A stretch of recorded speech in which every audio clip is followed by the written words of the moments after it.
Hello students, आज का हमारा थर्ड यूनिट का टॉपिक है गिफ्ट। ये इस यूनिट का लास्ट टॉपिक है और बहुत इम्पोर्टेंट टॉपिक है गिफ्ट। गिफ्ट को हम दूसरे नेम से हिबा भी कह सकते हैं, दान। गिफ्ट दान या हिबा को हिबा कहते हैं। तो आपको हिबा वर्ड्स भी इसके लिए लर्न रखना पड़ेगा। तो इसकी डिफिनेशन क्या होती है? जनरल आप गिफ्ट समझते हैं, one person to another person को कोई भी चीज़ दे रहा है फ्री ऑफ कॉस्ट तो गिफ्ट हो जाता है। जनरली आप रूटीन लाइफ में आप एक दूसरे को कोई भी गिफ्ट देते हो, उपहार देते हो, वो गिफ्ट कहलाता है जनरली। बट हम according to Muslim law gift देख लेते हैं। क्या होता है? एक जनरल वे में रूटीन लाइफ में भी आप गिफ्ट देते ही हैं, उसी जैसा ही है ये, free of cost, one person to another person. तो इसमें से डिफिनेशन से एक दो देख लेते हैं हम इसकी। According to Mulla, gift is a transfer of property made immediately and without any exchange by one person to another and except by or on behalf of letter। Hiba या दान संपत्ति का ऐसा तुरंत अंतरण है, इमीडिएट ट्रांसफ़र। इसमें क्या होता है? जो प्रॉपर्टी होती है, जो संपत्ति होती है, उसका जो ट्रांसफ़र होता है वो तुरंत होता है, जिसको बिना किसी प्रतिफल के बदले में या बिना विदाउट एनी एक्सचेंज, बिना किसी बदले में, कि आपको कोई भी उसके बदले में कुछ देना नहीं है, बगैर एक्सचेंज किए हुए उसको आप ले सकते हो आप उसको। और जिसको दान प्राप्त करने वाला व्यक्ति स्वीकार कर ले, by one person to another and accept by और on behalf of the letters. या तो वो पर्सन उसको स्वीकार कर ले या उसके बिहाफ पर कोई दूसरा व्यक्ति उसको स्वीकार कर ले। तो गिफ्ट क्या है? एक व्यक्ति से दूसरे व्यक्ति को किसी संपत्ति का तुरंत अंतरण है और बिना किसी बदले में, बिना प्रतिफल या कोई एक्सचेंज नहीं होना चाहिए। तब ऐसी कंडीशंस में वो व्यक्ति स्वयं स्वीकार करे उसको या उसके बिहाफ पे कोई अदर व्यक्ति स्वीकार करे। तो ऐसी कंडीशन में वो क्या कहलाता है? गिफ्ट कहलाता है, दान कहलाता है। नेक्स्ट डिफिनेशन है according to Fyzee, hiba is the immediate and unqualified transfer of the corpus of the property without any return. तो हिबा क्या है? गिफ्ट है संपत्ति के स्थूल का तुरंत, स्थूल मीन्स कार्पस, कार्पस होता है आपका, उसमें एब्सोल्यूट राइट होता है इस प्रॉपर्टीज में, और हेरिटेबल्स होता है उसमें आपको। तो क्या हो रहा है यहाँ पर? संपत्ति के स्थूल का तुरंत अंतरण, और कैसे? बिना शर्त और बिना किसी प्रतिदान के अंतरण होता है यहाँ पर। कोई ना ही तो कोई कंडीशन होगी और बगैर रिटर्न के, बदले में कुछ दिए हुए आपको संपत्ति का तुरंत अंतरण अगर किया जाता है, तब ऐसी कंडीशन में वो क्या कहलाता है? दान कहलाता है। तो इसका मतलब तात्पर्य ये है कि जो दान है वो एक व्यक्ति द्वारा दूसरे व्यक्ति को कुछ अंतरित किया जा रहा है, वो कोई बिना बदले में, बगैर कुछ लिए हुए, तो वो दान कहा जाता है। अब दान के एसेंशियल एलिमेंट्स देख लेते हैं हम, क्या है इसी डिफिनेशन से बने हैं। The essential requirement of the valid gift are follows. Firstly party होना चाहिए, पक्षकार। दूसरा सब्जेक्ट, विषय वस्तु, और एक्सटेंड, विषय वस्तु की सीमा, उसको कहाँ तक विस्तारित हो रहा है, और फॉर्मेलिटीज़ या मोड ऑफ द गिफ्ट्स, ये चीज़ें हैं। तो पार्टीज, टू पार्टीज होंगी। The parties to gift transfer are two parties होंगी। फर्स्ट पर्सन कौन होगा? डोनर, और सेकंड पर्सन डोनी, यानी कि दान करता और दान ग्रहता, दो ही तो पक्षकार होते हैं इसमें। जो दान करता है वो गिफ्ट दे रहा है, वो हो जाएगा दान करता हो जाएगा, और जो क्या कहते हैं पर्सन ले रहा है वो डोनी हो जाएगा। तो the donor that is the person who makes the gift. जो व्यक्ति गिफ्ट दे रहा है या बना रहा है वो क्या हो जाएगा? आपका डोनर हो जाएगा। यहाँ से donee that is person who take something as a gift, और जो पर्सन गिफ्ट में ले रहा है वो डोनी हो जाएगा, यानी कि दान ग्रहता हो जाएगा।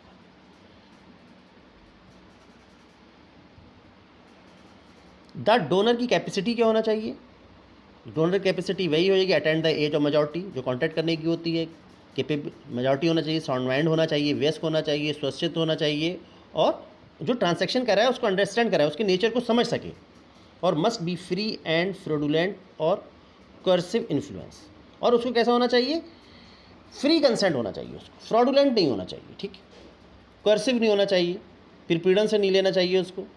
तो ऐसी कंडीशन में अगर फ्री ऑफ कंसेंट कोई डोनर कोई भी चीज़ गिफ्ट कर रहा है स्वेच्छा से और स्वतंत्र सहमति से, तब ऐसी कंडीशंस में वो गिफ्ट क्या हो जाएगा?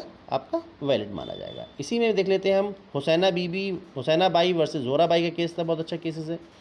इसमें हुसैना बाई जो है वो एक लेडी है, उसके पास कुछ प्रॉपर्टी होती है, उसकी प्रॉपर्टी को फ्रॉड से, धोखे से, उससे चीट कर कर उसकी प्रॉपर्टी को अपने फेवर में गिफ्ट करा लिया जाता है।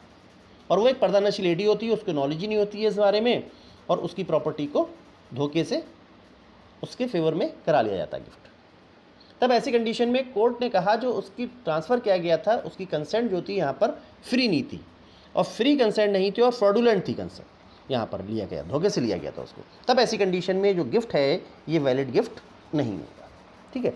And the Downey capable of the holding the property, और डोनी कैसा होना चाहिए? दान ग्रहता, उसको भी प्रॉपर्टी होल्ड करने में कैपेबल होना चाहिए, which includes a juristic persons may be the Downey और गिफ्ट। जुरिस्टिक पर्सन विधि व्यक्ति भी एक डोनी हो सकता है। क्वेश्चन एराइज होता है यहीं पर, क्या एक माइनर जो है वो एज ए डोनी हो सकता है, उसको गिफ्ट किया सकता है किसी प्रॉपर्टीज़ का? तो माइनर, जनरली माइनर को प्रॉपर्टी गिफ्ट की जा सकती है, बट ऐसी कंडीशंस में उसका जो गार्जियंस है वो प्रॉपर्टी उसकी एक्सेप्ट करेगा। माइनर कैपेबल नहीं होता है एक्सेप्ट करने में, तो इसलिए उसका गार्जियन करेगा। अब क्वेश्चन एराइज होता है क्या अनबॉर्न चाइल्ड को क्या कोई पर्सन गिफ्ट कर सकता है? ऐसी कंडीशंस में अनबॉर्न चाइल्ड को प्रॉपर्टी गिफ्ट नहीं की जा सकती फर्स्टली तो,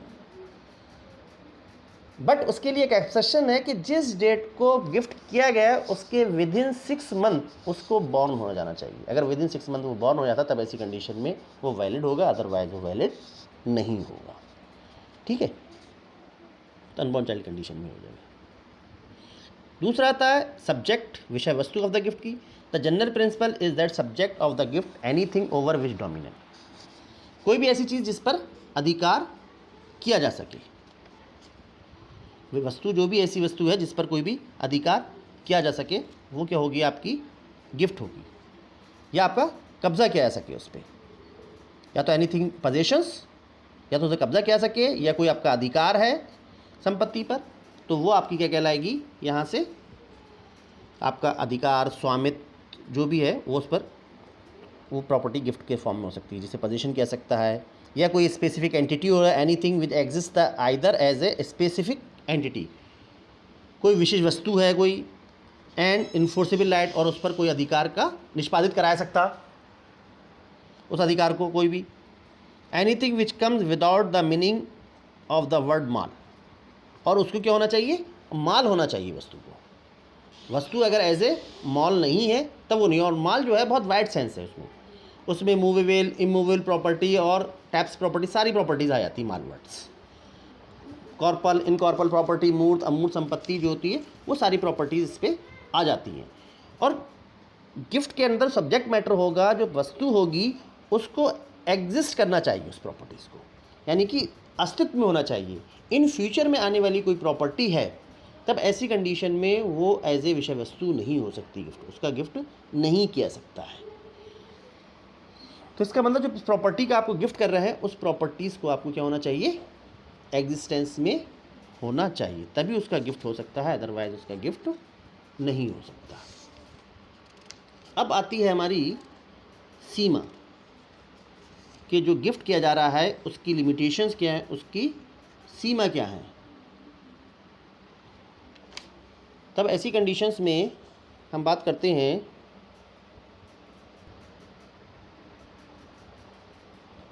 तो the general rule is that the donor's power to gift his property is unrestricted. भाई जनरल रूल तो जो सामान्य नियम है वो ये कहता है कि डोनर ने कोई प्रॉपर्टी अगर ट्रांसफ़र की है तो उस पर कोई रिस्ट्रिक्शंस नहीं होना चाहिए, अनरिस्ट्रिक्टेड होना चाहिए, ठीक है, कोई प्रतिबंध नहीं होना चाहिए। He may not only give the whole of the property but also the portion he lies respective of the disposition, कि यानी कि उस प्रॉपर्टीज़ पर उसका पूरा अधिकार ही नहीं होना चाहिए, बल्कि उस प्रॉपर्टी को जैसे चाहे उसको डिस्पोज कर सकता है, वो सारे राइट्स होना चाहिए।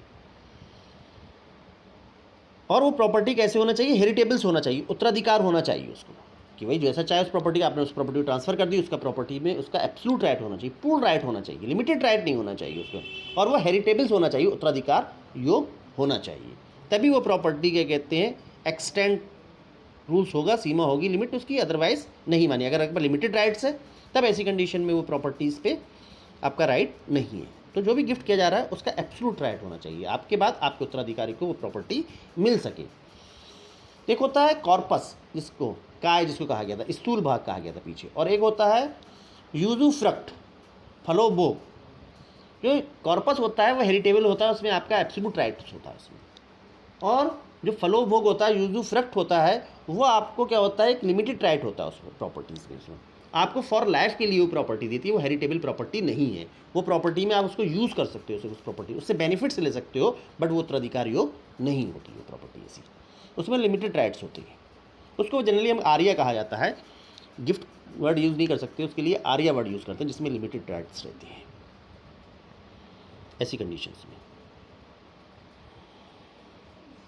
एक्सेप्शंस क्या है, however there one exception on the एव द मेंटेन जनरल रूल का क्या है, gift made during the death illness here is in the case of wills the power of the Muslim restricted in 2 ways. Generally कोई भी person अपनी property अगर gift कर रहा है तो होल प्रॉपर्टी कर सकता है, उसमें कोई रिस्ट्रिक्शंस नहीं है, पूरी प्रॉपर्टी कर सकता है, उसका पार्ट कर सकता है, कितनी कर सकता है, वो फ्री है। बट ऐसी कंडीशंस पे कुछ रिस्ट्रिक्शंस लगा रखा है उसने, जब डेथ इलनेस की कंडीशन हो, जब डेथ इलनेस की कंडीशन हो यानी कि मृत्युशैया पर आदमी लेटा हुआ है, तब ऐसी कंडीशन में ये माना जाता है वो कॉन्शियस नहीं होता है, और ऐसी कंडीशन पे उसकी गिफ्ट पर, उसके ट्रांसफ़र पर प्रॉपर्टीज़ के कुछ रिस्ट्रिक्शंस हैं। फर्स्ट रिस्ट्रिक्शन कहता है he can not gift more than 1/3 of his whole property. अगर कोई डेथ बेड इलनेस की कंडीशंस में है, मृत्युशैया पर है और गिफ्ट करना चाह रहा है, तब ऐसी कंडीशन में वो पर्सन 1/3 से ज़्यादा अपनी पूरी प्रॉपर्टी का गिफ्ट नहीं कर सकता। वैसे जनरल वे में ठीक है, तब पूरी प्रॉपर्टी कर सकता है, और ऐसी कंडीशन में 1/3 से नहीं करेगा। और दूसरी कंडीशन क्या है, secondly that it can not be in the favour of an heirs, और अपने किसी उत्तराधिकार के फेवर में कोई प्रॉपर्टी गिफ्ट नहीं कर सकता। इसमें एक केस है बड़ा अच्छा, नवाजिश अली खां का केस था पीछे अभी, इसमें नवाजिश अली खां वर्सेस अली रज़ी खां, नवाजिश अली खां वर्सेस अली रज़ा खां, ये केस था नवाजिश अली खां वर्सेस अली रज़ा खां। इस केस की बात करते हैं हम। इसमें एक पर्सन था, ए जो है वो अपनी प्रॉपर्टी 3 पर्सन्स को गिफ्ट कर रहा है, यानी कि उसकी अपने ए जो है अपनी प्रॉपर्टी बी, जो उसका भतीजा है, नेफ्यू, सेकंड अपने सन को कर रहा है, पुत्र को कर रहा है, सी को, और थर्ड वन डी जो है फिर उसका नेफ्यू भतीजा उसको कर रहा है। 3 लोगों को प्रॉपर्टी डिस्ट्रीब्यूट कर रहा है। तो फर्स्टली वो ये कर रहा है अपनी गिफ्ट में, फर्स्टली प्रॉपर्टी एक बी को जाएगी, और बी की डेथ के बाद प्रॉपर्टी किसके पास जाएगी, सी के पास जाएगी, और सी की डेथ के बाद प्रॉपर्टी डी के पास जाएगी। और डी को ये राइट रहेगा कि वो किसी पर्सन्स को एज ए सक्सीजर अपॉइंटेड करने की पावर डी के पास रहेगी। क्लियर। ऐसी कंडीशंस में ए की डेथ हो जाती है, प्रॉपर्टी बी के पास चली जाती है। जब बी की डेथ होती है तो प्रॉपर्टी सी के पास हो जाती है। सी की डेथ से पहले ही डी की डेथ हो जाती है। तब ऐसी कंडीशंस में सी जो है वो डी के लड़के नवाजिश अली को उस अपना उत्तराधिकार बना देता है, उसको प्रॉपर्टी दे देता है। बट यहाँ पर सी का जो सन है अली रज़ा खां, वो इसको ऑब्जेक्ट करता है और वो कहता है ये प्रॉपर्टी हमें मिलना चाहिए उत्तराधिकार में। और यहाँ पर जो कोर्ट का डिसीजन आता है, प्रीवी काउंसिल में जब मैटर जाता है, तो प्रीवी काउंसिल जो कहता है कि जो प्रॉपर्टी है उसने डिसीजन दिया, ए बी और सी को जो प्रॉपर्टी गई थी वो उनके कैसे की थी, लाइफ इंटरेस्ट तक थी, उनके आजीवन हित तक थी। जब तक वो जीवित रहेंगे तब तक प्रॉपर्टी मिलेगी। उसके बाद प्रॉपर्टी कहाँ जानी थी, डी को जानी थी, और डी को ये राइट्स था। बट ऐसी कंडीशंस में डी की डेथ हो जाती है तो सी को ये राइट नहीं है कि वो प्रॉपर्टी डी को के उत्तराधिकारी को दे। ऐसी कंडीशंस में प्रॉपर्टी रिवर्ट होकर ए के पास चली जाएगी और ए के जो उत्तराधिकारी होंगे उनको प्रॉपर्टी जाएगी। तो ऐसी कंडीशन में उस टाइम प्रेजेंट ए का जो उत्तराधिकारी था वो अली रज़ा खां था, तब ऐसी कंडीशन में प्रॉपर्टी जो चली गई वो अली रज़ा खां को गई और जबकि नवाज शरीफ अली खां को नहीं गई प्रॉपर्टी। तो ये बहुत अच्छा केसेस है, आप इसको स्टडी कीजिएगा। फॉर्मेलिटीज या मॉड्स ऑफ द गिफ्ट्स। तो मॉड्स है, 3 मॉड्स है इसके मेन बेसिकली। एक तो कंडीशन जो कह सकते हो, इसको मॉड्स कह सकते हो। 3 मॉड्स है। एक तो declaration bye the donor, property है जो गिफ्ट है उसका डिक्लेरेशन होना चाहिए, गिफ्ट का घोषणा होना चाहिए। अगर जो डोनर है वो प्रॉपर्टी का अगर मेजर है और साउंड माइंड है और फ्री कंसेंट से वो डिक्लेरेशन कर दे रहा है अपनी प्रॉपर्टी को कि मैं प्रॉपर्टी अपनी डोनेट कर रहा हूँ, या तो होल प्रॉपर्टी या उसका कोई पार्ट, तब ऐसी कंडीशन में वो प्रॉपर्टीज़ का गिफ्ट मान लिया जाता है। और ऐसी कंडीशंस में जो गिफ्ट है, क्वेश्चन एराइज होता है कि एक केस है मोहम्मद हेसाबुद्दीन वर्सेस मोहम्मद हेसारुद्दीन, मोहम्मद हेसाबुद्दीन वर्सेस मोहम्मद हेसारुद्दीन। क्या कोई भी गिफ्ट ओरल हो सकता है या उसके लिए रिटन होना ही ज़रूरी है? तो इस केसेस में कोर्ट ने कहा जो गिफ्ट किया जा रहा है वो रिटन और अनरिटन, ओरल दोनों में हो सकता है, किसी भी फॉर्म में होना, उसके लिए रिटन होना ज़रूरी नहीं है और ना ही रजिस्टर्ड होने की उसके लिए ज़रूरत है। सेकंड है एक्सेप्ट बाय द डोनी, और ऐसी कंडीशन में गिफ्ट को डोनी को एक्सेप्ट करे, या तो डोनी हिमसेल्फ एक्सेप्ट करे या उसके बिहाफ पे कोई अदर पर्सन उसको एक्सेप्ट करे। जब तक गिफ्ट एक्सेप्ट नहीं होता है तब तक गिफ्ट कंप्लीट नहीं माना जाता है। Delivery of the possessions by the donor और and taking the possession by the donee, donor को क्या होना चाहिए, जैसे ही गिफ्ट किया जा रहा है उसका पोजेशन दे देना चाहिए और डोनी को उसको एक्सेप्ट कर लेना चाहिए। जब तक गिफ्ट का पोजेशंस नहीं दिया जा रहा है तब तक वो गिफ्ट कंप्लीट नहीं माना जाता। और अगर कोई ऐसी प्रॉपर्टी है डिस्प्यूटेड प्रॉपर्टीज़ और कोई भी डोनर है उसने प्रॉपर्टी का उसको गिफ्ट कर दिया गया है और डोनी को उसका पोजीशन अगर नहीं मिला है, उसको कब्ज़ा नहीं मिला है, तब ऐसी कंडीशंस में वो गिफ्ट पूरा नहीं होता है, बल्कि ऐसा गिफ्ट कैसा हो जाएगा, वाइड मान लिया जाता है। Revocation of gift where the donor and the donee are related. अब क्या रिवोकेशन कब हो सकता है गिफ्ट का? तो गिफ्ट की 2 कंडीशंस हैं कि उस कंडीशन में हो सकता है गिफ्ट का रिवोकेशंस। फर्स्टली तो बाई कोर्ट हो सकता है कि कोर्ट से कोई डिस्प्यूट अराइज हो रहा है कि फ्री कंसेंट नहीं है या अदर कंसेंट है या और किसी रीज़न फ्रॉडुलेंट लिया है, तब ऐसी कंडीशन में रिवोकेशन हो सकता है। दूसरी कंडीशन ये है रिवोकेशन वहाँ हो सकता है जब डोनर ने गिफ्ट किया है और डोनी ने उसको एक्सेप्ट नहीं किया गया है, तब ऐसी कंडीशन में एक्सेप्ट होने से पहले डोनर जो है वो गिफ्ट को कभी भी रिवोक कर सकता है। ठीक है, रिवोकेशन। अब आती काइंड ऑफ हिबा। हिबा के काइंड्स क्या हैं? हिबा के 2 काइंड्स होते हैं, हिबा बिल एवज और हिबा बाशर्तुल एवज। हिबा के 2 काइंड्स हैं, हिबा बिल एवज और हिबा बाशर्तुल एवज। हिबा बिल एवज, हिबा मीन्स गिफ्ट और एवज मीन्स कंसीडरेशन, बदले में उसके। तो इसका मतलब प्रतिफल के बदले में कोई चीज़ आपने दे रहे हैं। तो हिबा बिल एवज means gift for the consideration already receive, कि आपने कोई कंसीडरेशन है जो पहले से ही रिसीव कर रखा है, उसके बदले में आप प्रॉपर्टी कोई भी गिफ्ट कर रहे हैं। तो इसका मतलब है आपने गिफ्ट पहले पैसा ले रखा है आपने और उसके बदले में बाद में आपको कोई प्रॉपर्टी मिल रही है, वो एज ए गिफ्ट किया जा रहा है, तो वहाँ पर हिबा बिल एवज कहा जाता है। As it has been already maintain in the beginning that gift is transfer of the property without the consideration. देखिए गिफ्ट में क्या होता है, जो प्रॉपर्टी ट्रांसफर की जाती है विदाउट कंसिडरेशन हो रही है, बट ऐसी कंडीशन में और हिबा बिल एवज में क्या होती है, विद कंसिडरेशन हो रही है। तो प्रतिफल के बदले में अगर ट्रांसफ़र किया जा रहा है प्रॉपर्टी को और ऐसी कंडीशन में और प्रतिफल आपने पहले ले रखा है, तब हिबा बिल एवज मान लिया जाता है। और hiba bil iwaz depart from the original definition. Hiba bil iwaz is the transaction made from the 2 mutual और reciprocal gift between 2 person. 2 person के बीच में म्यूचुअल अंडरस्टैंडिंग होती है और रेसिप्रोकल गिफ्ट होते हैं। भाई एक पर्सन ने उसको क्या दिया, पैसा दिया, और दूसरे पर्सन ने उसको कोई प्रॉपर्टी दे दी। ठीक है, इसमें एक्सचेंज होता रहता है इसमें। One gift was from the donor to donee and other from the donee to the donor. फिर डोनर ने डोनी को कुछ दिया, फिर डोनी ने डोनर को कुछ दिया, तब ऐसी कंडीशन में ट्रांसैक्शन दोनों में एक्सचेंज होता है कुछ ना कुछ, वो एज ए कंसिडरेशन फॉर्म में हो सकता है। The gift and the return gift are separate and the independent transaction which the together make hiba bil iwaz. ठीक है, इसमें एक्सचेंज होता है कि आपने एक ये चीज़ दी, मैंने इसके बदले में दूसरी चीज़ दे दी। हिबा बा शर्तुल एवज। शर्त means stipulation, hiba shartul iwaz means a gift made with the stipulation shart for a return unlike the hiba bil iwaz. Hiba bil एवज में क्या होता है, कंसिडरेशन शर्त के अकॉर्डिंग आपको कोई चीज़ गिफ्ट की जा रही है और वो शर्त होती है इन फ्यूचर में कंप्लीट की जाती है, बट आपको पोजीशन जो होता है उस प्रॉपर्टी का इमीडिएटली वहाँ पर ट्रांसफ़र कर दिया जाता है और आपका पोजीशन जो होता है वो इमीडिएटली मिल जाता है और आपको गिफ्ट जो होता है वो इन कंसिडरेशन जो होता है वो इन फ्यूचर में देने की बात होती है। और जैसे ही वो गिफ्ट फ्यूचर में दे दिया जाता है तब ऐसी कंडीशंस में इस तरह का गिफ्ट क्या बन जाता है, वो सेल बन जाता है। तो इसके कुछ हम जनरल एसेंशियल एलिमेंट देख लेते हैं, फीचर्स देख लेते हैं। As in the case of the hiba so in the case delivery of the possession is necessary. यहाँ पर हिवा में जो होगा, हिवा बिल एवज शर्तुल एवज में आपको डिलीवरी तुरंत देनी होगी, इसका पोजीशन तुरंत देना होगा।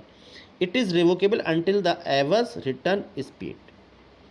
जब तक पेड नहीं किया जा सकता जब तक आप उसको रिवोकेबल भी कर सकते हो, वापस भी ले सकते हो।